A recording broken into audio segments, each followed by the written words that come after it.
vorige aflevering van Literiteit doken we in de wereld van kinderen en taal. We ontdekten waarom voorlezen zoveel meer is en waarom samen naar de bibliotheek gaan een waardevolle gewoonte is.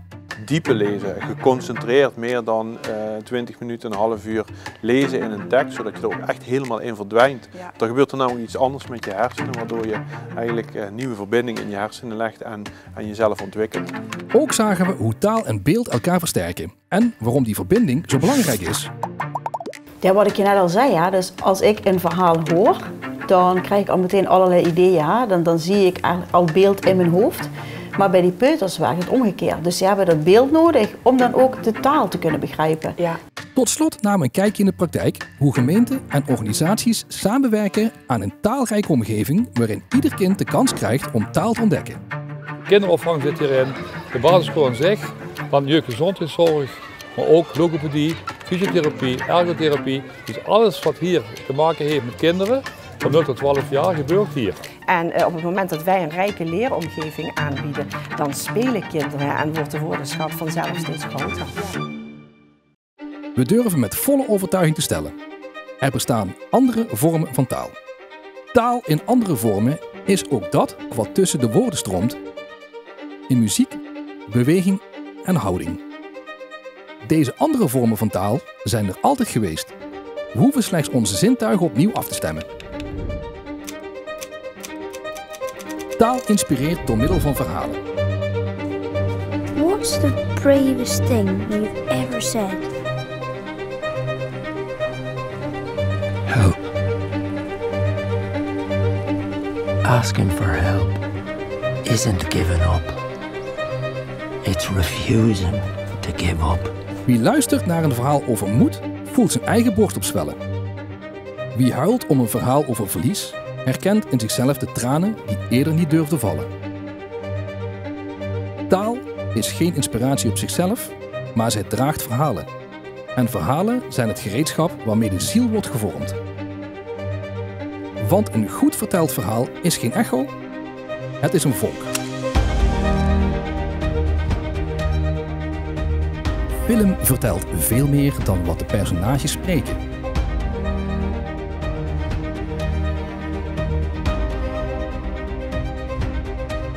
De positionering van de camera vertelt over intimiteit en intensiteit.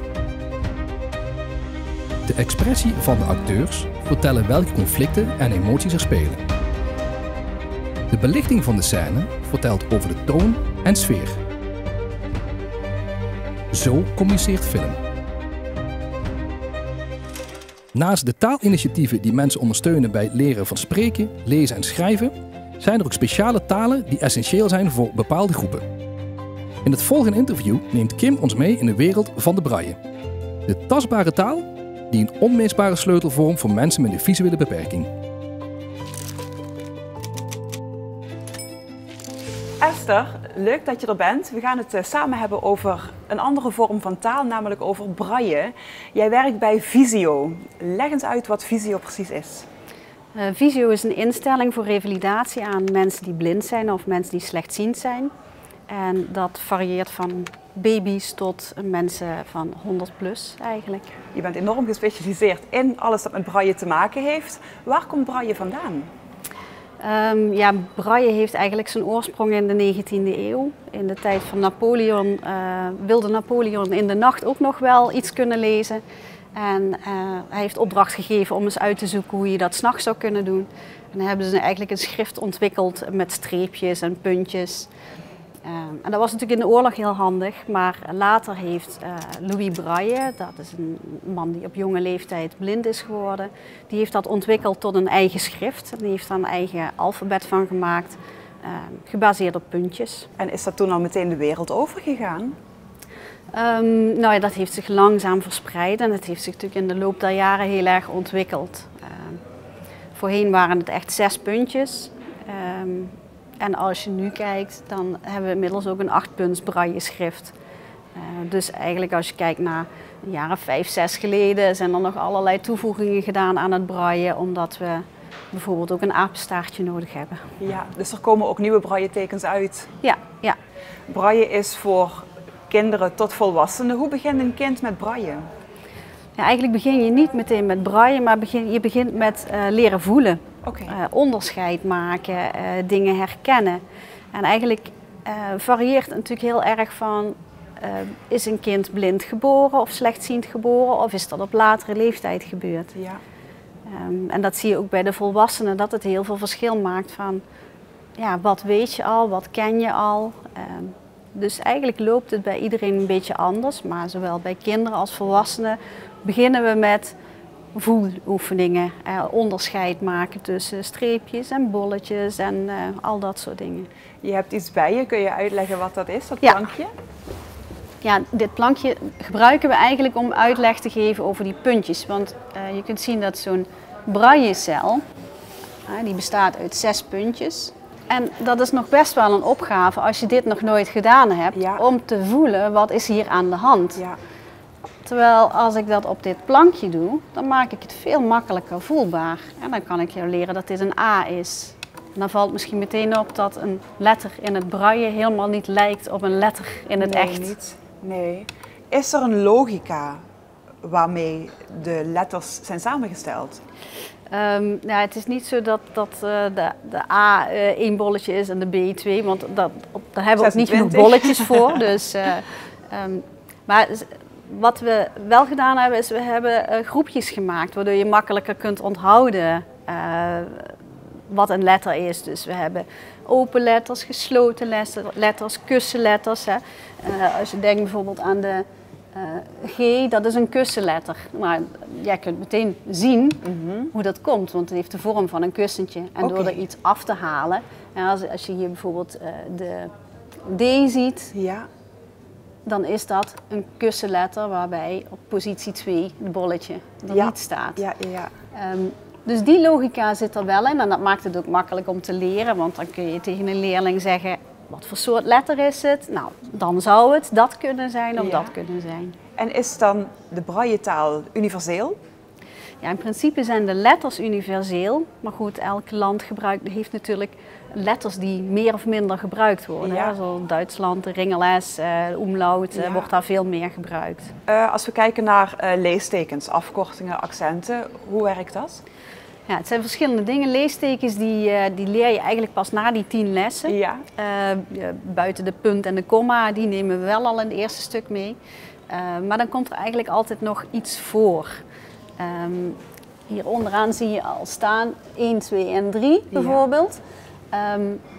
Dit is ook een 1, maar dan zet ik er een teken voor. Dus met een teken hiervoor, het cijferteken noemen we dat, wordt dit 1. En dan wordt de B wordt 2. En zo zit er wel een logica in, hè, zoals we die net al beredeneerd hadden. Dus dan worden er combinaties gemaakt van tekens. En als je gaat kijken naar bijvoorbeeld zie om mijn zijde. Ja. Dat is zo mooi, hè? Die staat vaak bij een brief. Dan lees je ZOZ. Wat jou net gebeurde is dat je dacht, oh ja, dan zal dit wel zijn. Je bent aan het spellen.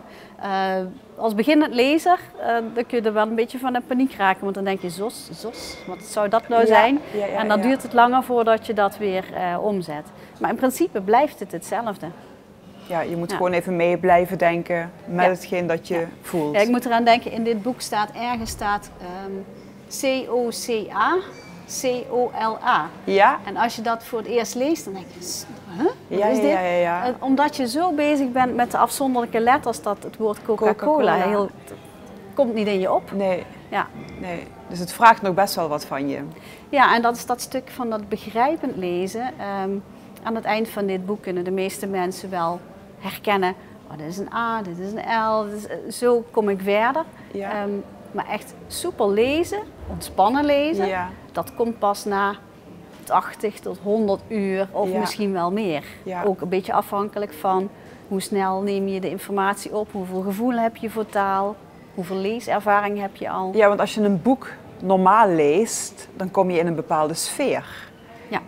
Kan dat hier ook mee? Ja, en dat is natuurlijk wel echt het voordeel van braille, dat het jouw eigen sfeer wordt. Ja. Hè? Dus als je het hebt over poëzie of een spannend verhaal, dat vorm je zelf. Ja. Terwijl als je luistert, ja, dan is het toch het verhaal van de ander. Ja. Hoe zie jij de toekomst van braille? Ja, ik denk dat het niet zomaar zal verdwijnen. Maar ik denk, als je nu kijkt in Nederland, denk ik dat er zo'n 3000 actieve braille-gebruikers zijn. Mensen die veel boeken lezen ook. Hè? Dus dat zijn er steeds minder. Ja. We willen wel aandacht besteden aan het belang van braille, maar dan vooral in de zin van zorg dat in de lift ook een aanduiding zit die logisch is. Ja. Zorg dat medicijnen voorzien zijn van braille. Nou, dat is ook in Nederland eigenlijk wel altijd zo. Er wordt wel vaak een stickertje over de braille heen geplakt, waardoor je het dan weer niet kunt lezen.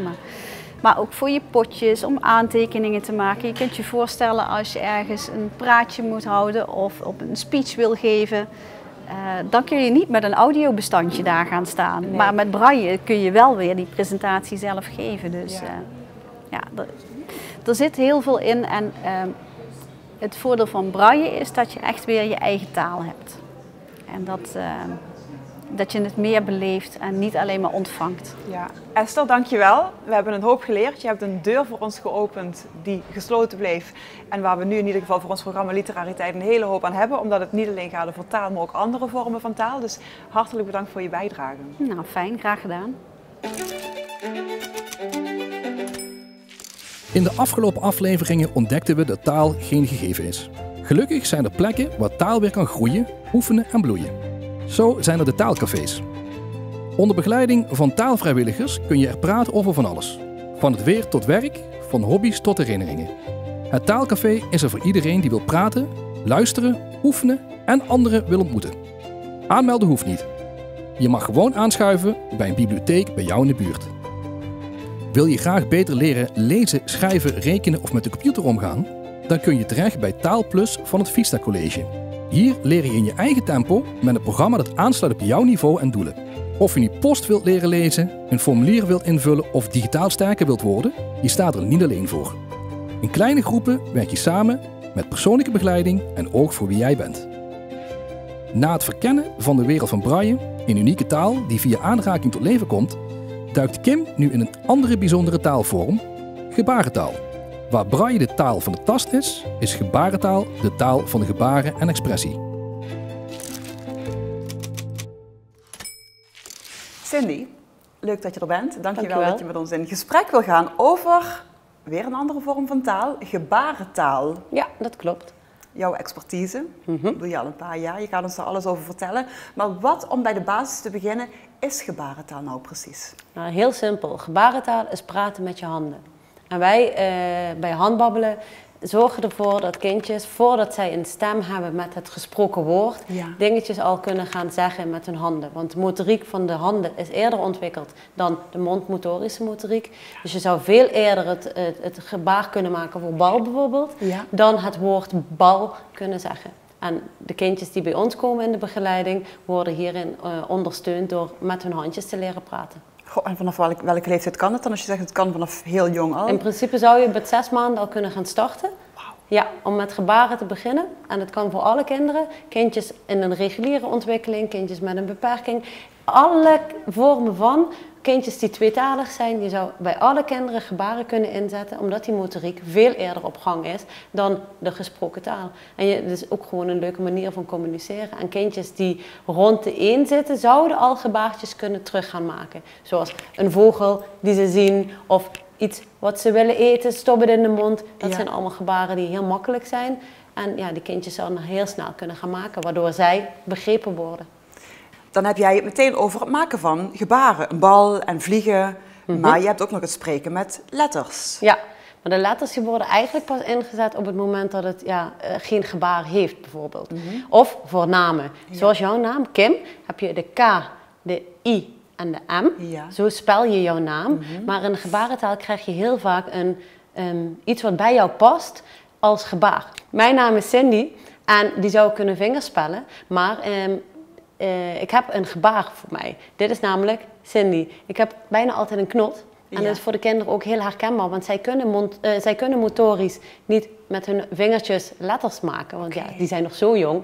Maar zij kunnen wel zo doen. Of ze slaan op hun hoofd en zeggen Tinny of zoiets. Ja. Maar weet je, Cindy is een heel makkelijk gebaar wat je kunt maken en dat past bij mij. Dus het vingerspellen, dat wordt wel gebruikt, maar ja, heel gering. Oké, als we even helemaal teruggaan, de historie in. Waar komt gebarentaal vandaan? Hoe is het ontstaan? Het is van origine vanuit de dove cultuur. Want kindjes of mensen die doof zijn, kunnen natuurlijk moeilijker praten. Boven de rivieren in Nederland werd gebarentaal toegepast. Onder de rivieren was het heel vaak zo dat kinderen die doof waren, moesten leren liplezen. Dus die hebben op school echt leren liplezen en moesten zich eigenlijk aan de horende cultuur aanpassen. En de gebarentaal voor de doven is eigenlijk boven de rivieren verder ontstaan. Maar wat wij doen is wij gebruiken NMG, dat is Nederlands met gebaren. Dat houdt dus in dat wij de Nederlandse woorden, dus de gesproken taal, die blijven wij gebruiken. We zetten altijd het praten in, maar wij ondersteunen daarbij onze gesproken taal met gebaren. Omdat het voor onze kinderen bij handbabbelen wordt ingezet voor kinderen die niet tot communicatie komen. En die gaan dus gebaren gebruiken. En het zijn niet dove kinderen, want dat is een hele andere cultuur, een heel ander vak apart. Oké, dat zeg je als een vanzelfsprekendheid. Ja. Dat is het voor mij niet. Kun je dat verder toelichten? Ja, weet je, wij zetten gewoon heel veel gebaren in om woordjes te ondersteunen. Want die mondmotorische ontwikkeling, die loopt trager. En die handjes kunnen veel meer, want je wil gewoon jouw kindje begrijpen. Ja. En ja, je maakt eigenlijk dagdagelijks gebaren. Je zwaait, je zegt stop, je doet van alles. Maar wij zetten de puntjes op de i. Drinken. Och, wil je wat drinken? En dan leer je een kindje aan. Wat wil je drinken? Wil je water drinken? Of wil je misschien melk drinken? En dan ga je echt die puntjes op de i zetten, zodat zij kunnen zeggen wat ze willen. Of misschien willen ze wel dat lekkere koekje. Ja. En dan gaan ze dit leren en dan krijgen ze dat koekje. Want koekje is een moeilijk woord, dat kunnen ze niet heel makkelijk zeggen. Ja. Maar dit doen, of zoiets in die geest, dan begrijp je het kind. En dan ontstaat er begrip en veel minder frustratie. En dat wil je voorkomen bij je kindjes. Maken gezinnen dan ook wel eens hun eigen creaties? Ja. Omdat zij heel vaak worden gestimuleerd in hun eigen naamgebaar. Worden er heel vaak gebaren gemaakt. Zo heb ik een kindje die is een beetje soms een drama queen. En dat was dan, en dan werd dan de naam genoemd bij dat kindje. Ja, dat is gewoon wat past bij het kind. En dat is creatief. En ja, weet je, kindjes gaan ook gebaren op hun eigen manier. Want het gebaar voor opruimen is alsof je alles bij elkaar veegt. Ja. Maar ik heb een kindje en die doet zo. En ja, weet je, de motoriek is niet oké om het zo te doen. Maar hij wordt wel begrepen. Dus wij hebben in het hele systeem eromheen uitgelegd dat als het kindje zo doet, dat dat opruimen betekent. En dan laten wij iedere keer het gebaar goed zien, zo van dit is het. Maar dan zeg je, och schat, bedoel je opruimen? Gaan we opruimen? En dan, zo kan hij zich uiten. Nou is dat binnen een gezin, hè? Geaccepteerd dat het dit is in plaats van dit. Maar is gebarentaal universeel? Nee, niet. Helaas. Het is echt per land afhankelijk. Is per land anders. Je hebt de Nederlandse gebarentaal, je hebt de Duitse gebarentaal, je hebt de Vlaamse gebarentaal. Ja, er zijn allemaal veranderen. Ja, dus sommige woordjes zijn... Poes is bij ons poes, maar... bij iemand anders misschien een sigaar. Ja, precies. Ja. Of ik weet wel dat boom in het Vlaams zo is, maar in het Nederlands is een boom zo. Goh, ja. Dat is nog best lastig. Ja, er is wel één universeel gebaar en dat is I love you. Dit is de I, dit is de L en dit is de Y. En als je zo doet, weten de meeste dove mensen of de meeste mensen die ervaring hebben met gebaren, dat dit betekent I love you. Ik realiseer me net dat de uitdaging erin zit dat die kindjes die je dat gaat aanleren, of volwassenen niet eens die al gehoord hebben, maar kindjes die het gaan aanleren die nooit gehoord hebben, je kan ze niet vertellen wat je bedoelt. Nee. Dus door te doen, wordt daar iets aan gekoppeld. Ja, en dat doen wij dus ook. Wij gebruiken heel veel ontwikkelingsmateriaal, bijvoorbeeld dit. Dit is een heel leuk spelletje om mee te spelen. En wij gebruiken heel veel liedjes daarbij. En dan ga je bouwen en dan zeg je die op en die op. En dan zeg je steeds hetzelfde. En dan zeg je 1, 2, 3, 4, bouwen maar. En dan, is dit bouwen maar. We bouwen deze toren met elkaar, die op. En zo leert het kindje dat dit het ding is van die op. Ja. En zo ga je verder. Door liedjes en door boekjes.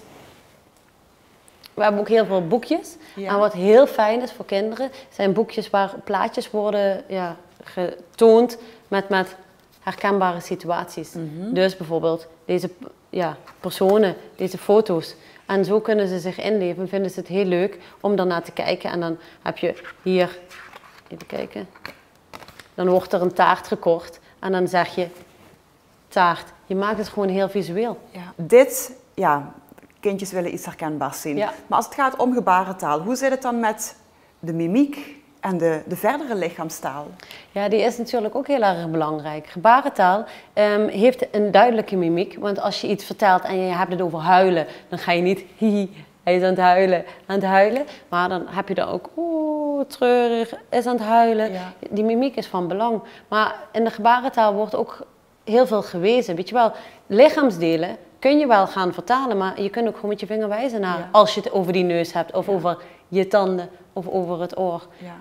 En heel veel gebaren doe je al. Je wijst al hoofd, schouders, knie en teen. Dan ben je eigenlijk al bezig met die gebaren. Alleen weet je dat zelf misschien niet, dat het overlap heeft. Gebarentaal, met gebaren en met dus letters en liplezen. Wanneer wordt liplezen toegepast? Altijd. Volgens mij zijn wij als horende mensen ook altijd gefocust op de ander. Je kijkt naar het gezicht, je kijkt naar de ogen, maar ook naar de lippen, naar de spraak. En dan ga je zelf erop focussen. Want op het moment dat jouw gehoor wegvalt, ga je anders instellen. Je wordt visueel. Je gaat kijken naar de lippen. Je gaat een manier vinden om toch de ander te begrijpen. Ja. Cindy, gebarentaal, voor ons een hele nieuwe wereld, maar dankzij jouw kennis en kunde toch een klein kijkje kunnen krijgen in een wereld die voor heel veel mensen ontzettend belangrijk is. Dus ik zeg heel graag dankjewel. Alsjeblieft. En laten we dan even met z'n tweeën het algemene gebaar doen voor tot ziens. Dankjewel. We vergissen ons als we denken dat taal enkel tussen mensen bestaat. De aarde heeft haar eigen grammatica. De natuur vertelt waarom appels naar beneden vallen, waarom vlammen warm zijn en hoe we als mens maar een klein onderdeel zijn van een veel groter geheel. De natuur is geschreven in de taal van de wiskunde en zonder deze taal blijft de werkelijkheid onbegrijpelijk. De natuur vertelt. Ze spreekt over snelheid, over krachten, over massa's. Ze fluistert over de kromming van ruimte, over licht dat buigt, over alles wat relatief is.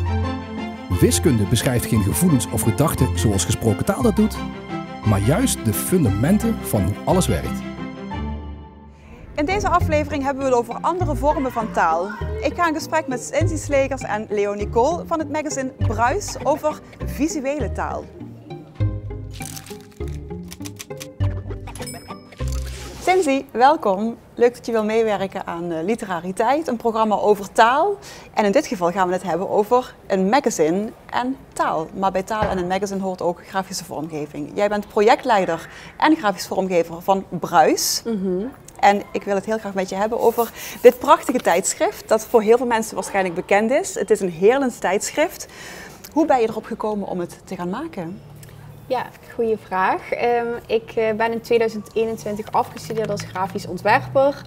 En Bruis was eigenlijk mijn afstudeerproject, mijn soort van afstudeerbaby. En ik wilde iets gaan doen, ik wilde een magazine maken. Ik wist nog niet precies waarover, want je moet natuurlijk een onderwerp hebben en een onderzoek. En uiteindelijk wist ik wel van ik wil het over Heerlen laten gaan. En toen ben ik gaan nadenken van wat betekent ondernemerschap eigenlijk voor een stad als Heerlen en hoe belangrijk zijn die ondernemers en die kleine ondernemers. En vandaar dat ik uiteindelijk op het concept Bruis ben gekomen, waar we dus verhalen vertellen over ondernemen en initiatief nemen in Heerlen. En ik vond het ook heel belangrijk om het eerlijke verhaal te vertellen, want heel vaak wordt Heerlen ook een beetje opgehemeld of leuker gemaakt dan dat het is, terwijl iedereen ook een heel negatief beeld bij Heerlen heeft. Dus vandaar Bruis met de B tussen haakjes, omdat ik dus de bruis en de ruis in kaart wil brengen. Oké, ik denk als mensen nou de volgende keer zien Bruis, dat ze meteen ook inderdaad zich dan realiseren waarom die B tussen haakjes staat. Je maakt Bruis niet alleen. Klopt. Kan ik me voorstellen, het is heel veel werk. In hoeverre werk jij samen met de tekstschrijvers om jouw vormgeving als sausje daar overheen te gooien? Nou, de tekstschrijvers die gaan natuurlijk eerst aan de slag met de fotografen en daarna krijg ik het aangeleverd en dan vervolgens ga ik op basis van die tekst ga ik de vormgeving doen. En eigenlijk gaat dat meestal wel goed. Soms, nou, dan moet ik even terugkomen van hey jongens, mag het wat korter? Of mag die titel of die kop wat langer of korter? Maar over het algemeen is dat best wel een gestroomlijnd proces waarin het heel erg is, die doet dit en daarna kom ik eigenlijk om inderdaad mijn sausje eroverheen te gooien. Oké, tekstschrijven. We maken even een sprongetje. Ik ga in gesprek met Leonie Kool, tekstschrijver van Bruis. Leonie, hi. Hoi. Jij bent een van de tekstschrijvers van Bruis. Yes. Hoe is dat nou om aan zo'n magazine te werken? Ja, voor mij een droom. Ik ben ook heel erg, voel me altijd aangetrokken tot print, om echt iets in je handen te hebben. En dan ook nog over Heerlen, ook nog over ondernemerschap en initiatief. Dus voor mij was het echt 100% match. Ja, ben je er vanaf het begin af bij? Vanaf de eerste editie. Ja. Hoeveel zijn er intussen? We werken nu heel erg hard aan de 13e. De 13e al. En als je dan schrijft over Heerlen, hou je dan ook nog rekening met het taalgebruik bijvoorbeeld? In die zin dat we echt heel laagdrempelig willen zijn. Dat voeren we door in het hele concept. Het is gratis mee te nemen. Maar qua taal willen we laagdrempelig zijn, maar ook gewoon correct en goed Nederlands. Dus het is, ik kan me best wel voorstellen dat er ook eens een woord in staat wat je misschien niet kent. En dan hoop ik dat mensen het ook gewoon gaan opzoeken, want daarmee leer je natuurlijk wel de taal beter. Ja, maar in de basis, als we het hebben over laaggeletterdheid, dan is dit ook een tijdschrift dat gewoon precies, we zoeken het niet echt moeilijke woorden op of hele lange zinnen. We willen echt dat iedereen in Heerlen Bruis gewoon kan lezen. Ja. Gebruik jij literaire technieken in je teksten, zoals beeldspraak of symboliek? Ja, ik denk dat je met metaforen, allerlei vormen zoals alliteratie en zo heel je teksten aantrekkelijk maakt om te lezen. Je moet het natuurlijk niet te ingewikkeld maken, tenminste niet voor Bruis. Dus die gebruik ik wel. Ik doe dat niet heel analytisch of zo, ik doe dat echt op gevoel. Ja.